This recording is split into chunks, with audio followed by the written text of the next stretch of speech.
प्यारे बच्चों, दोस्तों आप लोगों के सामने वो फिर से रीजनिंग की बहुत ही इंटरेस्टिंग और धमाकेदार वीडियो लेकर इस वीडियो में दोस्तों हम लोग इस टाइप के देखिए आप लोगों के सामने वेन डायग्राम का ये क्वेश्चन दिख रहा है। इस टाइप का क्वेश्चन, कोडिंग डिकोडिंग का क्वेश्चन, मिसिंग नंबर वाला क्वेश्चन, काउंटिंग फिगर से रिलेटेड क्वेश्चन, ब्लड रिलेशन का क्वेश्चन, यानी लगभग हर चैप्टर से क्वेश्चन देखने को मिलेंगे दोस्तों। वो भी हम लोग बेसिक कंसेप्ट और ट्रिक दोनों के साथ सीखेंगे। तो अगर आप SSC, railway, bank, UP police constable और भी बहुत सारे गवर्नमेंट जॉब की तैयारी करें तो ये वीडियो आप लोगों के लिए बहुत ही इंपॉर्टेंट होने वाली है। ये पार्ट 14 है, इससे पहले 13 पार्ट बना चुका हूँ। डिस्क्रिप्शन बॉक्स में सभी की लिंक मिल जाएगी, जाइए चेक कीजिए और देखिए उसको। चलिए स्टार्ट करते हैं अपने पहले क्वेश्चन से। यहाँ पर पहला क्वेश्चन कह रहा है दोस्तों कि कबूतर का जिस तरीके से शांति से संबंध होता है, यानी कबूतर कह सकते हैं एक तरीके से कि शांति का प्रतीक होता है। कबूतर क्या होता है? पैगाम ले जाने वाला भी काम करता है और शांति का प्रतीक या दूत का भी काम करता है। तो उसी तरीके से हमें यहाँ पे देखिए किसी में सिर्फ एक नंबर गायब रहता है या एक वर्ड गायब रहता है, लेकिन यहाँ पे दोनों वर्ड गायब है। तो हमें उसी तरीके का संबंध वाला जोड़ा ढूंढना है। जैसे कबूतर और शांति में जो संबंध है, इसी टाइप का मिलता जुलता यहाँ पर भी हमें जोड़ा ढूंढ लेना है। तो देखिए दो जोड़े आपके ऑप्शन में भी मिलेंगे। जैसे कह रहा है कि उसी तरीके से ताज और सिर है, यानी सिर और ताज का संबंध कबूतर शांति की तरह नहीं, बिल्कुल नहीं है। श्वेत ध्वज और आत्मसमर्पण, श्वेत ध्वज का आत्मसमर्पण से ये बिल्कुल हो सकता है, क्योंकि श्वेत ध्वज मतलब जो सफ़ेद झंडा होता है उसको फहराया कब जाता है? जब आप जंग हार जाते हैं तो उसको आत्मसमर्पण करने के लिए सफ़ेद झंडा दिखा दिया जाता है इस तरीके से कि अब जंग रोको, हम आत्मसमर्पण कर रहे हैं। तो कबूतर और शांति कुछ इसी टाइप का ही ये भी जोड़ा है। तो option 2 is the right answer. आगे देखेंगे जयपत्र, जीत, गलत। युद्ध, स्वतंत्रता, तो कोई लेना ही देना नहीं है इनसे। तो यहाँ पर हमारा option 2 is the right answer. Clear है? नेक्स्ट क्वेश्चन यहाँ पर क्या कह रहा है दोस्तों? कोडिंग डिकोडिंग का क्वेश्चन है। कह रहा है कि जिस सांकेतिक भाषा में ग्रीन को 20, 9, 22, 22, 13 लिखा जाता है, उसी सांकेतिक भाषा से येलो को क्या लिखा जाएगा? तो पहले हम देखते हैं ये कि ग्रीन को कैसे ये लिखा है। अजीब सा शब्द है। मैं कहूँ कि कामा को हटा करके सोचिए। कामा तो सिर्फ आपको बहकाने के लिए एग्जामिनर दिया हुआ। 20 लिखिए और एक एक देखिए, यहाँ पर 1, 2, 3, 4, 5 अल्फ़ाबेट है और यहाँ पर संख्याएं कितनी है? 1, 2, 3, 4, 5 संख्याएं भी हैं, यानी कि एक अल्फ़ाबेट के लिए एक संख्या का प्रयोग किया। जिससे जी के लिए 20 का, आर के लिए 9 का, ई के लिए 22, ई के लिए 22 और एन के लिए 13। लेकिन अगर एक चीज़ आप नोट करेंगे तो ए टू जेड जो होता है नंबरिंग 1 से 26 तक, अगर आप देखेंगे तो जी की पोजीशन जो होती है वो होती है 7वीं अल्फ़ाबेट की। आपको याद होना चाहिए दोस्तों, ये टू जेड हर वीडियो में मैं कहता रहता हूँ, इसको याद कर लीजिएगा। अगर देखिए रटने की ज़रूरत नहीं है, मैं रटने का कभी भी नहीं करूँगा कि आप लोग रटिए। तो ऐसे क्वेश्चन अगर 10-15 प्रैक्टिस कर लेते हैं, मैंने भी ऐसे ही क्वेश्चन 10-15 प्रैक्टिस सिर्फ किए हैं, मुझको याद हो गया। आप भी प्रैक्टिस कर लेंगे, याद हो जाएगा, रटने की कोई ज़रूरत नहीं है। तो चलिए यहाँ पर देखिए जी है 7वीं पोजीशन पर आता है, ठीक है, और आर जो है 18वीं पोजीशन पर आता है, और ई 5वीं पोजीशन पे, ई 5वीं पोजीशन पे और एन 14वीं पोजीशन पे। लेकिन यहाँ पर इनकी पोजीशन देखिए, यहाँ पर 7 के बजाय 20 लिखा है, यहाँ पे 18 के बजाय 9, 5 के बजाय 22, 5 के बजाय 22 और 14 के बजाय 13 लिखा है।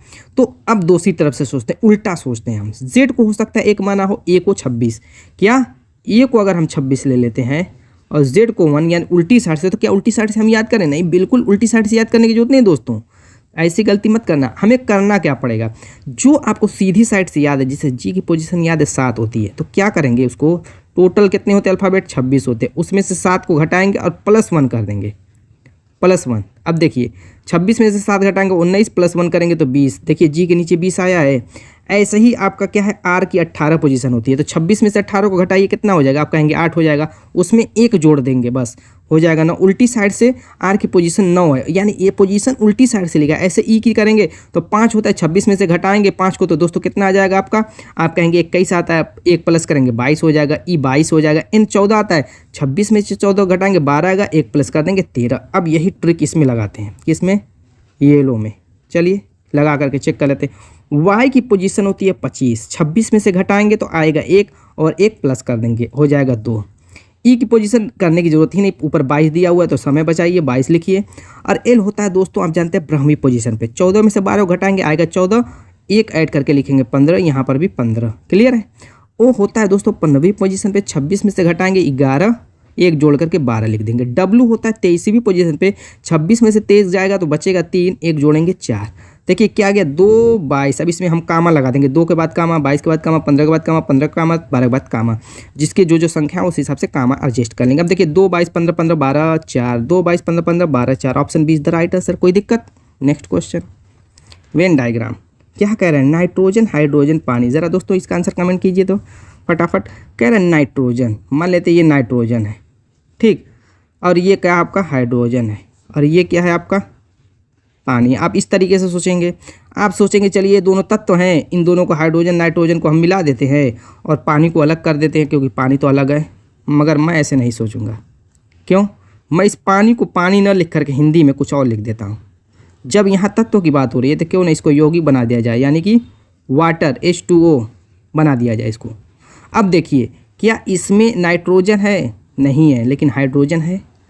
कुछ हाइड्रोजन इसमें है कि नहीं? ऑक्सीजन में हाइड्रोजन ऑक्सीजन दोनों मिलकर के पानी बनता है, तो हाइड्रोजन इसमें है, यानी कि इसको मैं पानी लिया हूँ तो इसमें मैं हाइड्रोजन को मिलाऊंगा और नाइट्रोजन तो इससे अलग हो जाएगा क्योंकि नाइट्रोजन एक अलग तत्व होता है। तो इस टाइप का डायग्राम बनेगा। देखिए इस टाइप का डायग्राम कहाँ दिख रहा है? Option is the right answer. Clear है? तो सारी चीज़ों की नॉलेज होनी चाहिए, तब रीजनिंग कर पाएंगे। नेक्स्ट क्वेश्चन यहाँ पर कह रहा है कि 8 से जैसे 28 बना है वैसे 27 से यहाँ पे क्या बनेगा? बिल्कुल इजी दोस्तों, 1 सेकंड में देखिए सॉल्व कर लेते हैं, बहुत घुमाव फिराव की ज़रूरत नहीं है। ठीक है, तो 8 में 3 से गुणा कीजिए तो 8 3 के 24 हो जाएगा। 28 लाने के लिए 4 जोड़ दीजिए, 28 हो गया। तो सेम लॉजिक ये भी लगाइए, 27 में 3 का गुणा कीजिए, 3 से किए हैं तो दोस्तों आप कहेंगे 81 हो जाएगा। इसमें +4 कर दीजिए तो आप कहेंगे कि 85 हो जाएगा। ऑप्शन में मिल गया तो हमारी ट्रिक सही है, बिल्कुल मिल गया। चलिए नेक्स्ट देखते हैं। इसकी लॉजिक मैं बताऊंगा, कमेंट आपको करना है, आंसर आपको देना है। ठीक है, तो यहाँ पे देखिए 3 है, ठीक, और ऊपर 7 नीचे 13, इधर राइट लेफ्ट दोनों तरफ 4 और 10 है, लेफ्ट 4 राइट 10। तो यहाँ पर मिस कर दिया है, ठीक है, और अगल बगल वाला दिया हुआ है, यहाँ पर 7 दिया हुआ है, अगल बगल वाला दिया। तो इससे ये पता चल गया दोस्तों कि बाहर वालों की हेल्प से ही अंदर वाला बना है, ये तो कन्फर्म है। और ये लॉजिक अगर हम ढूंढ लेते कैसे बना है तो यहाँ पे मिसिंग नंबर हम रख देंगे, कोई दिक्कत नहीं होगी। चलिए तो आमने सामने को देखते हैं। जैसे 7 है, नीचे 13 है, दोनों को जोड़ लीजिए, कहेंगे 20। अब यहाँ पे 10 है, यहाँ पे 4 है, दोनों को जोड़ लीजिए, आप कहेंगे कि 14। अब घटा देते हैं 20 में से 14, आएगा 6, लेकिन आया है 3। क्या दिक्कत है? 2 से भाग दे के ज़बरदस्ती उसको 3 बनाइए। यहाँ पर भी वही करेंगे, 17 में जोड़ेंगे 9 को। तो पहले इस देखिए, कभी भी जब 3 फिगर दिया रहे तो ये गलती मत करना कभी भी कि तुरंत मिसिंग नंबर वाले पे चले जाना जहाँ पे गायब है। सेकेंड वाले को चेक करेंगे एग्जाम में कि क्या ये लॉजिक जो मैंने लगाई ये सही है कि नहीं। अगर सही रहेगी तो सेम 7 आ जाएगा, सही नहीं रहेगी तो नहीं आएगा और आंसर गलत आता रहेगा। ठीक है, तो चलिए 23 और 9 को जोड़ लेते हैं, आएगा दोस्तों कितना? 32। इसमें से घटाना है 16 2 18 को, तो आएगा 14, बट्टे में 2 करेंगे तो आ जाएगा 7। बिल्कुल सही है दोस्तों। अब आप लोगों को आंसर कमेंट करना है इसी लॉजिक से। क्लियर? चलिए नेक्स्ट देखते हैं। ये भी आंसर आप ही लोगों को कमेंट करना है, मैं सिर्फ इसकी लॉजिक बता दूंगा क्या है, कैसे आएगा। देखिए कैसे देखते हैं, एक तो क्लॉकवाइज देखेंगे किस हिसाब से इंक्रीज़ कर रहा है, एक एंटी क्लॉकवाइज देख लेंगे कि इंक्रीज़ कर रहा है किस हिसाब से, किस पैटर्न में, क्या कोई सीरीज़ बन रहा है कि नहीं। अगर नहीं होगा तो मैंने कहा कि जब ऐसा नहीं होगा, जैसे मैं देख रहा हूँ पहले क्लॉकवाइज, तो क्लॉकवाइज देखिए 36 से 25 बना, ठीक है, यानी कि 11 माइनस हुआ, फिर हमने 11 लिखा, इसका मतलब 14 माइनस हुआ, लेकिन यहाँ पे फिर प्लस हो गया, यानी कि क्लॉकवाइज नहीं निकलेगा। एंटी क्लॉकवाइज तो वैसे ही नहीं निकलता हुआ दिख रहा है। तो जब ये ना लगे, ये ट्रिक ना लगे, काम करे, तो मैंने कहा कि क्या करें, आमने सामने का। जैसे 19 के सामने 25 है, 33 के सामने 11 है, मिसिंग नंबर वाले के सामने 23 है और 8 के सामने 36 है। तो अगर सामने सामने पहले 8 और 36 को उठाते हैं, 8 और 36 को ऐड करेंगे तो कितना आ जाएगा? 36 + 8 = 44। क्लियर? ऐसे ही 25 के सामने 19 है, 25 + 19 करेंगे तो कितना आ जाएगा? कहेंगे 44। ऐसे ही दोस्तों 11 के सामने 33 है, तो 33 + 11 = 44। यानी कि आमने सामने को जोड़ने पर हर कंडीशन में क्या आ रहा है? 44 आ रहा है ना। तो बस आप लोगों को आंसर कमेंट कर देना, कोई दिक्कत। चलिए नेक्स्ट देखते हैं। अब यहाँ पर दिशा और दूरी, जितना लंबा क्वेश्चन है उतनी कम टाइम में, सेकंडों में, चुटकी बजाने भर में इसको सॉल्व कर लेंगे। कैसे? चलिए देखते हैं। कह रहा कि एक वर्गाकार खेत में 4 व्यक्ति ABCD प्रत्येक भुजा के मध्य में खड़े हैं। एक वर्गाकार खेत है ABCD, ABCD, कह रहा है कि प्रत्येक भुजा के मध्य में, एकदम बीचों बीच खड़े हैं इस तरीके से। ठीक, आपको ध्यान रखना है कि जिस प्रकार चित्र में दर्शाया गया उसी प्रकार दिशाओं का पालन करना है। यहाँ पे चित्र दिया हुआ है, कह रहा है कि जिस प्रकार इसमें दिशा दी गई है, जैसे नॉर्थ साउथ ईस्ट वेस्ट जो दिशा दी हुई है उसी दिशा के हिसाब से चलना है। अपनी वाली ये जो दिशा होती है, जैसे मैं बताता था, पूरब पश्चिम उत्तर दक्षिण, तो दोस्तों इस दिशा को मान करके नहीं चलना है। जो ये क्वेश्चन में दिशा दिखा रहा है, ये वाली कौन कौन सी दिशा है वो देखिए, नोट कर लीजिए। इसमें ईस्ट, वेस्ट, नॉर्थ, साउथ, इस दिशा के हिसाब से हमें चलना है, न कि इस दिशा के। तो इसको कट कर दीजिए, ये भूल जाइए, ये भूल जाइए अगले क्वेश्चन के लिए। लेकिन यहाँ पे हमें काम करना है इससे। तो अब चलिए देखते हैं क्या कह रहा है। कि कह रहा है कि यदि ए दक्षिणावर्त 2.5 भुजा चलता है, ए को कह रहा है कि क्लॉक वाइज 2.5 भुजा चलता है, डी वामावर्त 2.5 भुजा चलता है, यानी 2 से 1/2 का मतलब क्या हुआ, 2.5 भुजा ही मानेंगे, क्योंकि यहाँ पे भुजा की बात हो रही है। तो 2 से 1/2 तो कहेंगे नहीं, 2.5 भुजा 2 और आधी कहेंगे, यानी 2.5 भुजा। इसमें भी कितने बच्चे मिस्टेक कर जाएंगे कि 2 से 1/2 भुजाएँ लिखा है, इसका मतलब क्या सही है, मिस्टेक कर जाएंगे। लेकिन नहीं करना, आइंदा आप नहीं कर पाएंगे। तो 2.5 भुजा चलेंगे। पहले ए को कह रहा है कि क्लॉक वाइज, यानी कि इस तरीके से रोटेट होगा क्लॉक वाइज, घड़ी की सुई की दिशा में। कह रहा है 2.5 भुजा, तो थोड़ा मैं कलर चेंज करूँ। 2.5 भुजा कैसे करेंगे, जैसे ये आधी भुजा पर खड़ा है बिल्कुल बीचों बीच ए, तो यहाँ पर जब आएगा इस कॉर्नर पे तो आधी भुजा पूरी होगी, ठीक। जब यहाँ पे आएगा तो 1 भुजा पूरी होगी, फिर यहाँ पे आएगा तो 1.5 होगी, यहाँ पे जाएगा तो 2 भुजा होगी। जब यहाँ ए पे आ जाएगा तब क्या हो जाएगी, 2.5 भुजा, यानी घूम करके क्लॉकवाइज 2.5 भुजा। ए यहाँ पे आएगा। अब डी कह रहा है कि एंटी क्लॉकवाइज, यानी वामावर्त, क्या कह रहा है, वामावर्त ये 2.5 भुजा चलता है।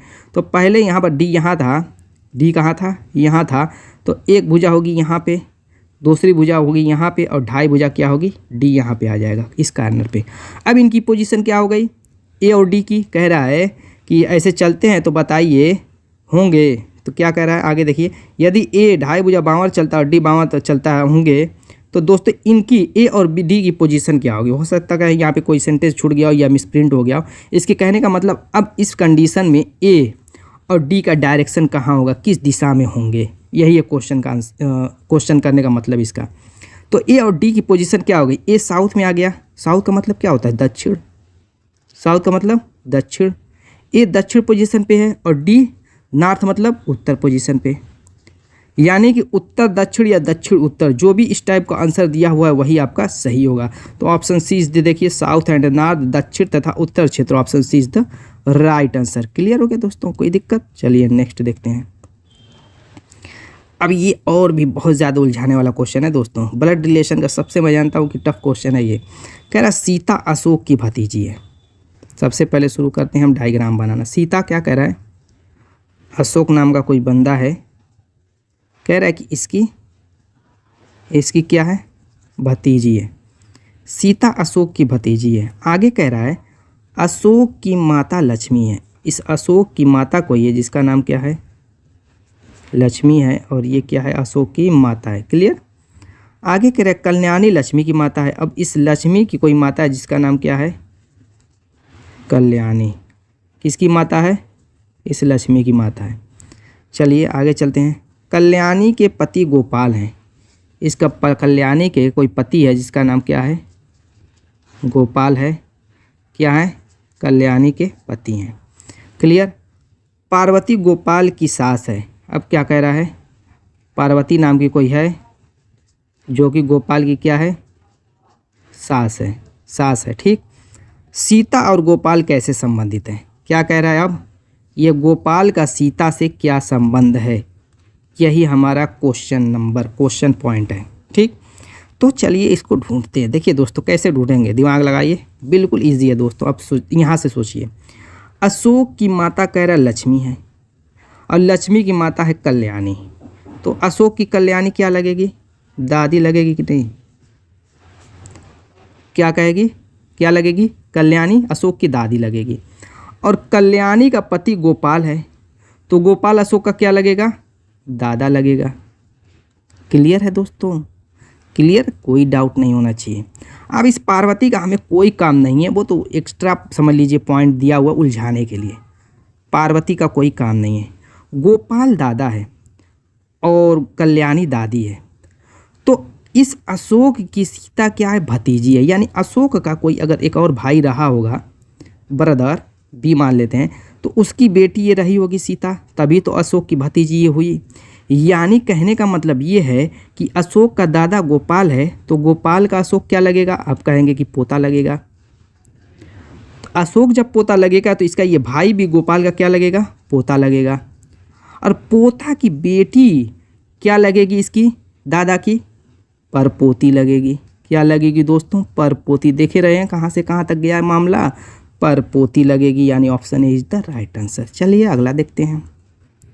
यहाँ पे क्या कर रहा है, B2CD, फिर गैप दिया हुआ है BC-D4, B5CD, BC6D। देखिए इससे तो जाहिर हो गया कि इसमें 3 ही जो है अल्फ़ाबेट का यूज़ किया गया, चौथे का नहीं है। BCD BCD BCD सब में आ रहा है, यानी कि 3 पर हम क्या करते हैं, लाइन क्रॉस कर देते हैं इस तरीके से, गैप वाले को एक कर लेते हैं, वो भी 3 ही होगा, ये तो कन्फर्म हो गया। तो इतना तो कन्फर्म हो गया, जो हमें ढूंढना है वो BCD ही है इस गैप वाली पोजीशन पे। लेकिन यहाँ पर नंबर का मैटर है, यहाँ पर 2 है, यहाँ पर 4 है, यहाँ 5 है, यहाँ 6 है। तो यहाँ पे किस पे नंबर डालेंगे, ये भी कंफर्म हो गया। यहाँ पे 2 है, यहाँ पे 4 5 6 है, यानी यहाँ पे 3 रहा होगा। लेकिन ये 3 नंबर किस पे डालेंगे, ये मैटर है। अब देखिए यहाँ पे B था, उसके बाद D पे आ गया, फिर B पे है, C पे है, यानी सीरियल वाइज चल रहा होगा। B पे रहा होगा तो C पे रहा होगा, फिर D पे हो गया होगा, फिर B से शुरू हुआ है C पे, यानी कि हम डालेंगे BC3D। बिल्कुल ईजी था, BC3D ऑप्शन फ्री। चलिए अगला देखते हैं। फिगर से रिलेटेड क्वेश्चन है, इस टाइप के क्वेश्चन भी एग्जाम में आते हैं। फिगर से रिलेटेड कम से कम 15-20 टाइप के क्वेश्चन दोस्तों आते हैं एग्जाम में। हर साल किसी न किसी टाइप का एक डाल देता है, तो हर टाइप के क्वेश्चन मैं हर वीडियो में कराता रहता हूँ, ताकि हर टाइप के क्वेश्चन की नॉलेज आपको मिलती रहे। तो यहाँ पर रोटेशन वाला आइए, किस हिसाब से रोटेट कर रहे हैं, किस हिसाब से बदल रहे हैं, तो वही पूछ रहा है कि यहाँ पे नेक्स्ट स्टेप वाला फिगर क्या होगा। अब पहले फिगर पे चलिए, इस काले वाले त्रिभुज को देखिए। काला वाला त्रिभुज इस पॉइंट पे था और खिसक करके यहाँ पे आ गया, और साथ ही साथ सफ़ेद भी हो गया। यानी कहने का मतलब यहाँ था, नहा धो के यहाँ आया, सफ़ेद बन गया। अब ये सफ़ेद वाला फिर पुनः घिसक करके यहाँ पहुँचा है, तो फिर काला बन गया। यानी कि अगले फिगर में क्या होगा कि ये घिसक करके यहाँ से यहाँ आ जाएगा, यानी कि अगर ये वर्ग टाइप हम डिज़ाइन बनाते तो ये त्रिभुज यहाँ पे आ जाएगा। क्लियर है? और वाइट वाला बन जाएगा, मैंने वाइट वाला बना दिया। ठीक, यहाँ तक कोई डाउट नहीं होना चाहिए। अब चलिए, अब ये सलीब टाइप डिज़ाइन है, इसको देखेंगे तो ये क्या कर रही है, रोटेट हो रही है। कैसे? एंटी क्लॉकवाइज, वामावर्त रोटेट हो रही है। कितना? 90 डिग्री। 90 डिग्री ये रोटेट हुई तो कुछ ऐसी बन गई। पुनः ये 90 डिग्री वामावर्त रोटेट हुई तो इतनी हो गई। यानी कि ये यहाँ था तो ऐसे रोटेट हुआ, यहाँ पे चला गया। ठीक, फिर यहाँ से रोटेट हुआ तो यहाँ पे आ गया। अब नेक्स्ट क्या होगा, ये रोटेट होके 90 डिग्री ये नीचे की तरफ बनेगा, यानी कुछ सलीब इस टाइप से बनेगी। ठीक, इस टाइप से बनेगी, कोई डाउट नहीं होना चाहिए नेक्स्ट फिगर में। लेकिन चलिए इस टाइप का देखिए, 2 फिगर है, ए है और C है, बाकी ये दोनों तो नहीं है, ये दोनों तो नहीं है, क्योंकि इसमें काला त्रिभुज बन गया और यहाँ पे त्रिभुज यहाँ पे। लेकिन सारी चीज़ें तो सेम है, लेकिन आप देखेंगे ये काला वाला जो पॉइंट है इसमें यहाँ पर है और इसमें नीचे है। इस चीज़ को कैसे कवर करेंगे, देखिए अब ये पॉइंट काला वाला बीच में है, यहाँ भी पॉइंट काला वाला बीच ही में है। सिर्फ क्या था, ये आपकी दोस्तों क्षैतिज थी तो क्षैतिज था, ये परपेंडिकुलर खड़ा हुआ तो ये काला वाला पॉइंट खड़ा हो गया। लेकिन यहाँ पर फिर ये इस तरीके से क्षैतिज हुई तो ये भी क्षैतिज हो गया, लेकिन वहीं बीच में ही है, बीच में से हिल नहीं रहा है। ये यहाँ पर भी बीच में था, यहाँ पर भी बीच में था, यहाँ पर, और फिगर के साथ क्या है, खड़ा हो रहा है, पट हो रहा है, खड़ा हो रहा है, पट हो रहा है।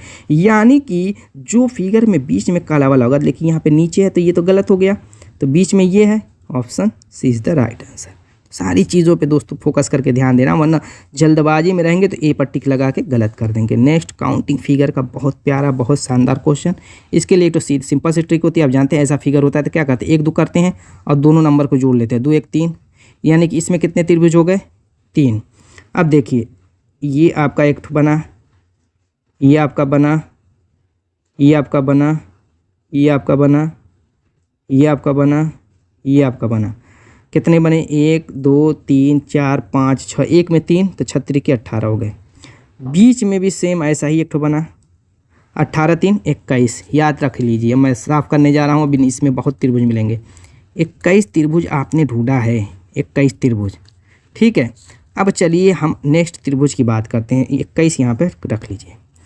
अब अगर आप देखेंगे तो ये सादा वाला एक इधर, एक इधर, एक इधर, कितने हो गए, 3 + 3 कर लीजिए, 24 याद कर लीजिए। थोड़ा सा मैं और साफ़ करूँगा, 24 हो गए दोस्तों। कितने हो गए, इसको 24 बना। अब जो भी आप शीर्ष लेंगे, जैसे ये शीर्ष लेंगे तो एक त्रिभुज बन जाएगा। कैसे, देखिए ऐसे, जो भी शीर्ष लेंगे, जितने शीर्ष हैं उतने त्रिभुज यहाँ पे बनेंगे। देखिए इस शीर्ष को मैंने पकड़ा तो आप कहेंगे कैसे बनेगा, मैं कहूँगी ऐसे बना लीजिए। क्लियर है। इस शीर्ष को पकड़ा, आप कहेंगे कैसे बनेगा, मैं कहूँगा कि ऐसे बना लीजिए। अब कहेंगे कि अब कैसे बनेगा, इस शीर्ष को पकड़ के मैं कहूँगा कि ऐसे बना लीजिए। क्लियर है। अब इसको पकड़ करके कैसे बनाएंगे दोस्तों, मैं कहूँगा कि ऐसे बना लीजिए। तो 2 2 4 6 शीर्ष है, तो इसमें 6 ठो ऐड कर दीजिए। अभी आंसर नहीं हुआ क्योंकि एक बड़ा वाला त्रिभुज, देखिए सबसे बड़ा वाला मैं बना देता हूँ। इस तरीके से एक त्रिभुज बना, +1 24 6 30 1 31, ऑप्शन 2। नेक्स्ट क्वेश्चन, यहाँ पर त्रिभुज की संख्या दोस्तों बिल्कुल सेम वैसा ही, इसमें कितने हैं, आप कहेंगे 3 है, तो फटाक देना कीजिए। देखिए इसमें भी 3, इसमें भी 3, इसमें भी 3, इसमें भी 3, तो वो कितने हो गए 12। तो इसमें कितने होंगे, तो 3 इसमें भी होंगे, सेम वैसा ये भी है, तो कितने हो गए 6 18 हो जाएंगे। कितने हो जाएंगे 18, ऑप्शन 4 सेकेंडों में दोस्तों। तो बस तरीका मालूम होना चाहिए। अब ये आया फंसाने वाला क्वेश्चन, फंसाने वाला क्वेश्चन आ गया दोस्तों। कह रहा है कि 1 और 2 बजे के बीच घड़ी की सुइयां किस समय एक दूसरे के विपरीत दिशा में इंगित होंगी। यानी कि 1 और 2 के बीच कब घड़ी की सुइयां एक दूसरे से 180 डिग्री का कोण बनाएंगी। जब तक 180 डिग्री का कोण नहीं बनाएंगी तब तक क्या होंगी, एक दूसरे के विपरीत नहीं होंगी। इतना तो डाउट नहीं है, क्लियर है।